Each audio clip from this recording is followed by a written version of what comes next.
In 2010, Ninja Theory released Enslaved, an ambitious game adaptation of the novel Journey to the West, written by Ex Machina director Alex Garland and starring Lindsay Shaw and Andy Serkis.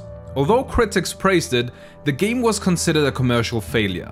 Join me today as I replay the game over a decade after its initial release and find out whether Enslaved does not hold up or if it is a forgotten gem. Welcome to Frame Dropped.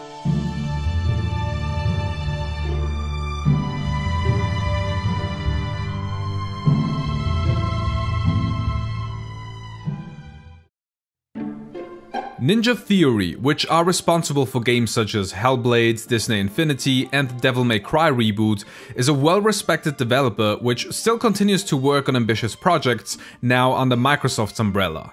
But back in 2009, when they announced their then next-gen project, they weren't really known for anything but Heavenly Sword on the PS3 and Kung Fu Chaos, a fighting game on the original Xbox.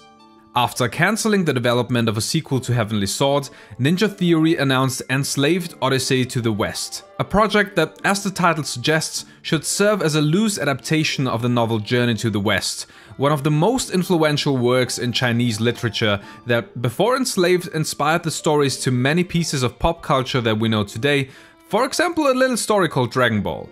Despite having a smaller budget than Heavenly Sword, this project employed some of the best people in the business. The English filmmaker Alex Garland, who is probably best known for writing 28 Days Later or writing and directing the 2014 film Ex Machina, served as a writer and co-designer on this game. Andy Serkis and Lindsay Shaw provided performance captures for the main protagonists.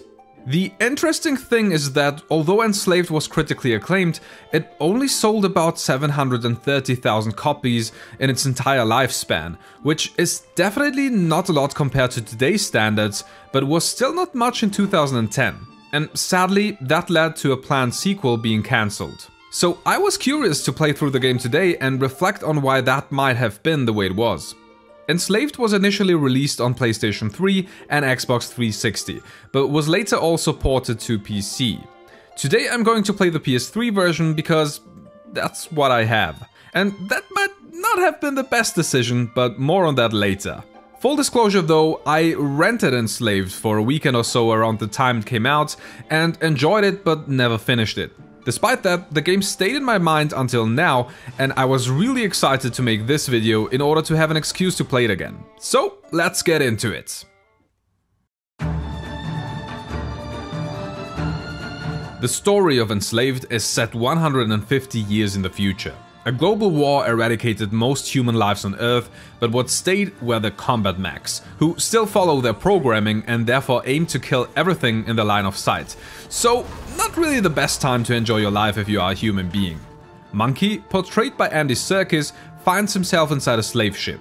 His escape causes that ship to crash and leads him to meeting Trip, a young woman who is just leaving the ship via an escape pod. After a rough landing, Monkey regains consciousness and discovers that Trip placed a slave headband on him. If she dies, a trigger in the headband will kill Monkey as well, and it also makes sure that he follows her orders. The reason for all of this, Trip wants to return to her village and find her dad. She doesn't really want to do this to Monkey, but has no other choice. And that's how Trip and Monkey set off on an epic journey through a post-apocalyptic New York City. Before I go into more detail, let me first just say this. This game feels weird. Weird in a way as everything here reminds me of other games that I played. Some of them even came up after Enslaved. The apocalyptic setting and even more the flashbacks that Monkey has throughout the game heavily remind me of The Last of Us, Horizon and Nier Automata. The dynamic between the two main characters sometimes remind me of Ico. A lot of stuff reminds me of Dragon Ball, which makes sense given they both use the same base material. Also, Jak and Daxter? Then there's a little bit of Uncharted here. Yes, definitely Uncharted, although the climbing feels way clunkier. And maybe even Crash Bandicoot? These folks must really like Naughty Dog. But the amazing thing is that all of this should in theory feel like a bad mix of better games, but instead Enslaved manages to feel unique while both being familiar, and if you ask me, that is quite an accomplishment. The game is split up into 14 bite-sized linear levels that each take 20 minutes to about an hour to complete.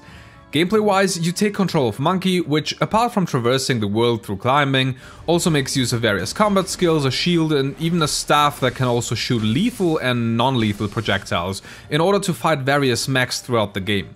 But I'm using the term various rather loosely, because there are not a lot of different enemy types. Especially the bosses are really predictable and get recycled every now and then, which feels a little uninspired.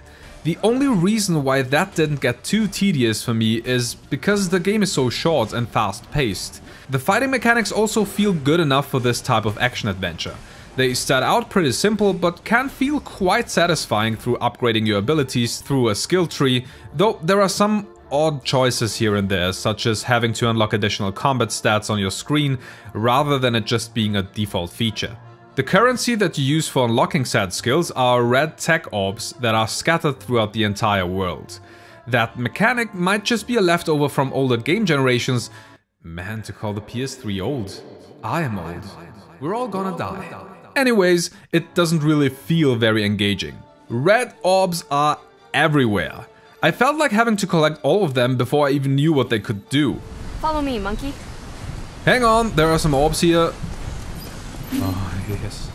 The problem with that is that it not only disturbs the pacing of the game, but for example the game tells you that stealth is often also a valid option instead of fighting, but if you don't kill enemies you get less orbs and can therefore buy fewer upgrades, so the game doesn't really incentivize being stealthy. Those damn orbs in my job. So that's why I did fight a lot, and I found myself putting a lot of orbs into upgrading my staff, because I enjoyed using it to stun enemies. Okay.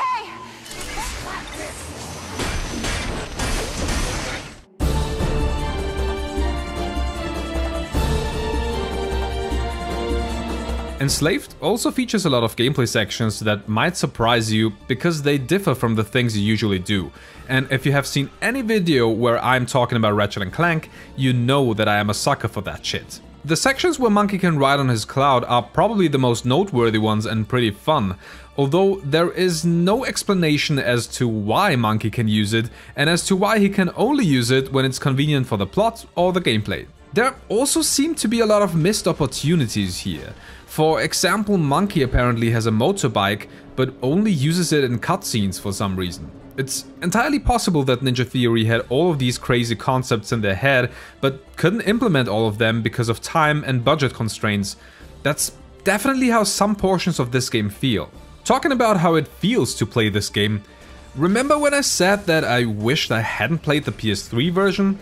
That's because a couple of times throughout the game, my eyes started to bleed, but just a little bit, nothing to worry about. The PS3 and 360 generation of games are notorious for having bad frame rates on consoles, screen tearing, a lot of aliasing, and I tend to forget how bad it was in some cases. But in this case, damn fuck is it bad. If there's not much going on, the frame rate is bad to okay. If there's a lot going on, Enslaved turns into a slideshow. It wasn't so bad as to not making me want to play the game anymore, but it's definitely hard to recommend the console versions for that matter.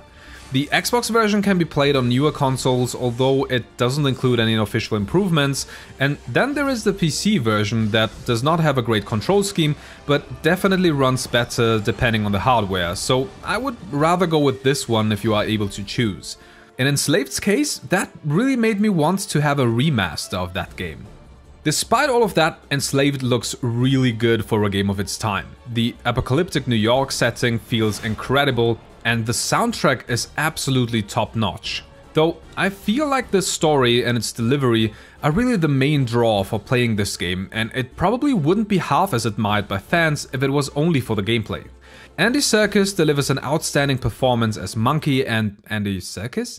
But I was probably most impressed with Tripp's performance, who was played by Lindsay Shaw, a then not really well-known actress who apparently was just casted and fit the role perfectly. Also, Richard Ridings manages to portray the weird character Pixie extraordinarily well. I wish there was more of this character, and there actually is, with the game's only DLC titled Pixie's Perfect 10. but unfortunately, if you haven't bought it, it is not available on the PlayStation Store anymore. That might have to do with Microsoft acquiring Ninja Theory, and that would be another reason for not playing the PS3 version.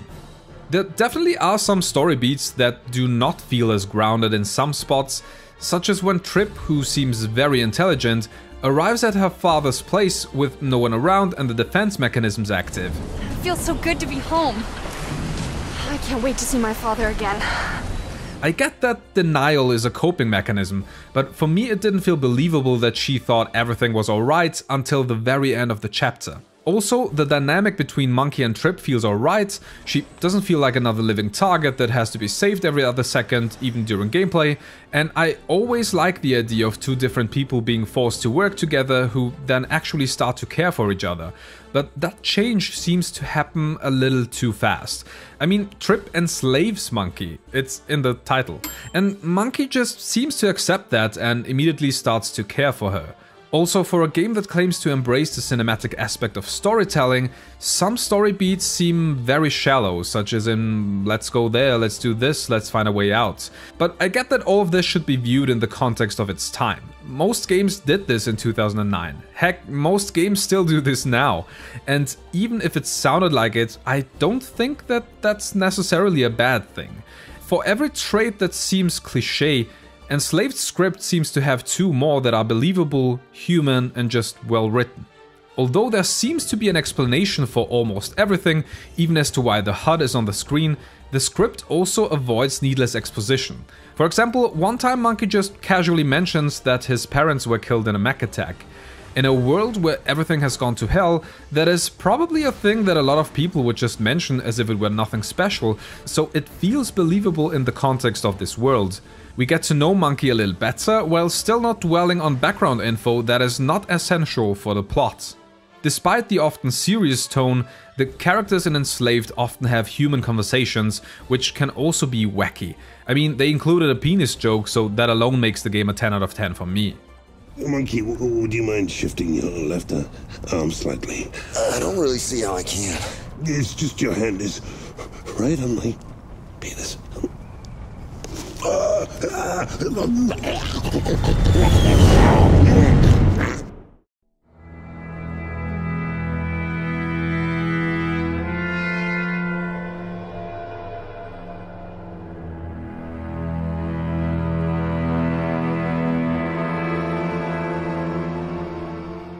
The ending turns into a direction that caught me by surprise, definitely in a good way. Although there's not really a cliffhanger in a traditional sense, I strongly get the feeling that they wanted to continue the story, and I find it really sad that they didn't get to do it. Because there is an interesting world here with memorable characters and good writing. If that wasn't the case, Enslaved probably would be pretty mediocre. With that, it is still not the best of games, but it is a truly underrated experience in my eyes. Yes, the game uses a lot of elements from other games and doesn't do anything we haven't seen before, and it definitely has its flaws, but with its excellent story, soundtrack, the memorable setting, and gameplay that is well paced and also contains some awesome set pieces, Enslaved manages to be something special. It really made me miss the times where most games were shorter, linear, and story driven. I had a lot more fun with this game than I thought I would, and now I would really love to see a sequel or at least a remaster, even though that is most likely never going to happen. But what do you think? Have you played Enslaved? If yes, what did you love or hate about this game? Tell me in the comments below, and as always, thank you for watching. I love you all. See you next time.